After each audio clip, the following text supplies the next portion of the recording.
रोहन नोएडा में रहता था। वहाँ पर वह एक प्राइवेट जॉब करता था।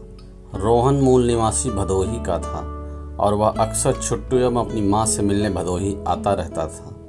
रोहन इस बार भी जब 2 दिन की छुट्टी पर भदोही आया तो देखा पास के प्लॉट पर भवन निर्माण का कार्य चल रहा था। उसने अपने भाई से पूछा, ये किसका मकान बन रहा है?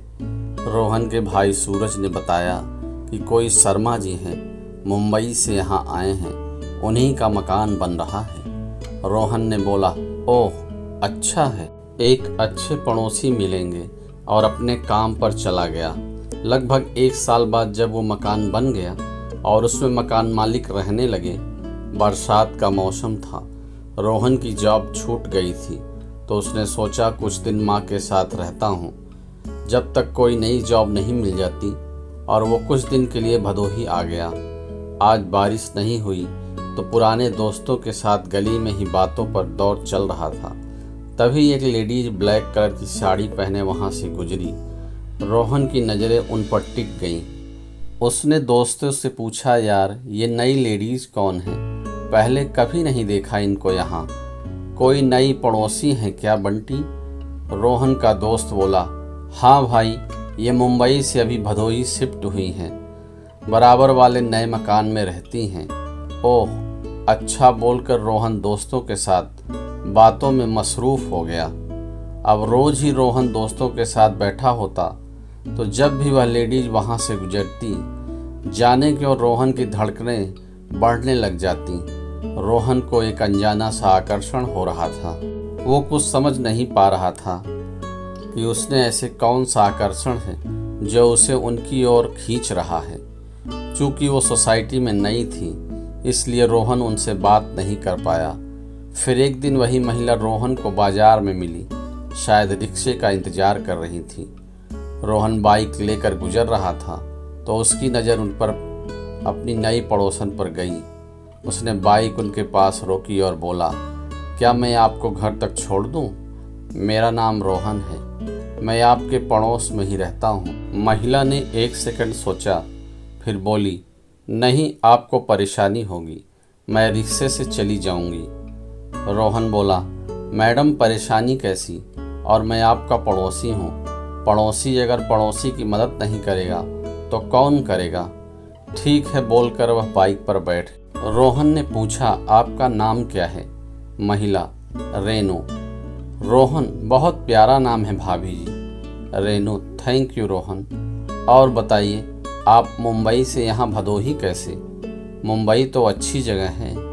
रेनू, वो मेरे हस्बैंड की जॉब अमेरिका में लग गई है, फिर मैं अकेले बच्चों के साथ मुंबई में रहती तो परेशानी होती, इसलिए हम यहाँ शिफ्ट हो गए हैं।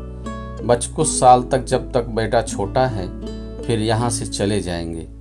रोहन, ओह ठीक है, आप अकेले रहती हैं, परेशानी होती होगी यहाँ भी। आप मेरा नंबर ले लीजिए, जब भी कोई काम हो बस एक कॉल कीजिए, बंदा हाजिर हो जाएगा। और रोहन ने ब्रेक लगाए। घर आ गया आपका, कहकर बाइक रोक दी। रेनू ने थैंक यू बोला और अंदर आने को कहा।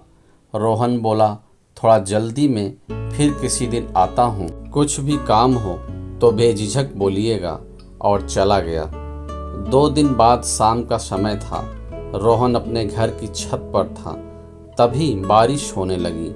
वो नीचे जा ही रहा था कि उसकी नज़र बराबर वाले मकान पर गई। रेनू छत पर थी और बारिश में भीग रही थी। रेनू को देखते ही रोहन रुक गया और एक टक देखता ही रह गया। शाम का समय था। बारिश में ऐसे नहाते हुए देखकर रोहन को अनजाना सा प्यार हो गया। फिर वो नीचे चला गया। जब बारिश बंद हुई तो रोहन का फ़ोन बजा। रोहन, हेलो। रोहन बोल रहे हैं? किसी महिला की आवाज़ आई। जी बोलिए, मैं रेनू बोल रही हूँ, आपकी पड़ोसी।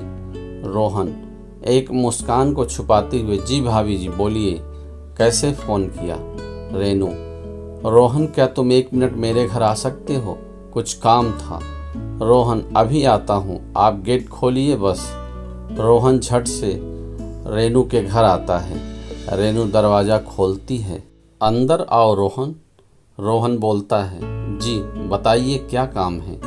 रेनू, कुछ खास नहीं, बस ये घर का बल्ब फ्यूज हो गया है, शायद क्या तुम चेंज कर दोगे प्लीज़। रोहन हंसते हुए, भाभी बस इतना छोटा सा काम, अभी कर देता हूँ। रोहन बल्ब बदल कर जैसे ही नीचे आता है, उसकी नज़र रेनू पर जाती है, जो पिंक कपड़े में अच्छी लग रही थी। गीले बाल, उनका सौंदर्य और बड़ा रहे। रोहन का दिल उसी समय रेनू पर आ जाता है। रेनू बोलती है, थैंक यू अगेन। रोहन, भाभी थैंक यू से काम नहीं चलेगा, आज आपको चाय पिलानी होगी। रेनू, बस 2 मिनट रुको, अभी अदरक और मसाले की बढ़िया चाय बना कर लाती हूँ। रोहन रेनू के पीछे पीछे किचन में चल देता है। रोहन, कुछ चाहिए तो बता देना, मैं ले आती हूँ। नहीं भाभी, वो मैं अकेला था तो किचन में आ गया, सोचा आपसे 2 बातें भी हो जाएंगी। सच बोलूं तो मेरा अकेले मन नहीं लग रहा था। रेनू के चेहरे पर उदासी छा गई। क्या हुआ भाभी, मैंने कुछ गलत बोला क्या? रेनू, नहीं रोहन, मुझे भी अकेले अच्छा नहीं लगता, पर मजबूरी है, यहाँ किसी को जानती भी नहीं तो मन नहीं लगता मेरा भी। खैर छोड़ो, तुम चाय पियो। रोहन चाय की प्याली हाथ में लेता है और रेनू की आंखों के अकेलेपन को पढ़ता है और बोलता है, भाभी मैं हूँ ना, आप अकेले मत समझिए खुद को यहाँ। आप चाहो तो मैं आपका एक अच्छा दोस्त बन सकता हूँ। रेनू और रोहन इस तरह अच्छे दोस्त बन गए। रेनू को रोहन से मिलकर लगा जैसे किसी अपने को मिली हो। धीरे धीरे समय बीतता गया और 1 साल निकल गया। एक दिन रेनू के पति का फ़ोन आता है। बोलते हैं, मेरा बॉस इंडिया में ही ऑफिस खोल रहा है, तो मैं जल्दी ही इंडिया आ रहा हूँ, तुम तैयारी करके रखो, हम फिर से मुंबई शिफ्ट हो रहे हैं। रेनू खुश हो गई, पर उसके दिल में खुशी नहीं थी। पता नहीं, ऐसा लग रहा था जैसे कुछ कीमती चीज़ खो गई हो। रेनू रोहन को फ़ोन करके यह खुशखबरी सुनाती है।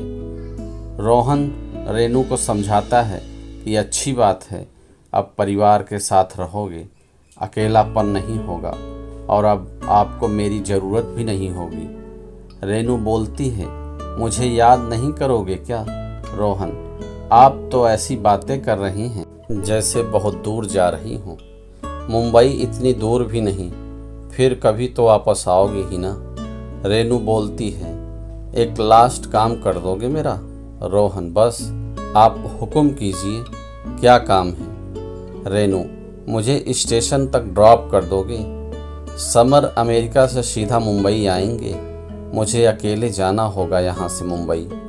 रोहन बोलता है, मैं आपको ट्रेन तक बैठा के आऊँगा, आप बिल्कुल चिंता ना करें। जाना कब है? रेनू, 2 दिन बाद। रोहन, ओके।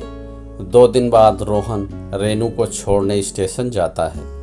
साथ में रेनू का बेटा मोनू भी था। जैसे ही ट्रेन चलने को होती है, रेनू और मोनू दोनों रोहन को थैंक यू बोलते हैं। रोहन मोनू से बोलता है, बेटा मम्मी का ख्याल रखना, और 100 रुपये उसे देते हुए ट्रेन से नीचे उतर आता है। रेनू सीट पर बैठ जाती है और ट्रेन रेंगने लगती है। रोहन ट्रेन को गुजरते देखता है तो उसे लगता है कि जैसे उसका कीमती सामान ट्रेन में ही छूट गया हो। उसकी आंख से आंसू बहने लगते हैं। घर आता है तो कॉलोनी में घुसते ही रेनू के घर के लॉक पर नजर जाती है।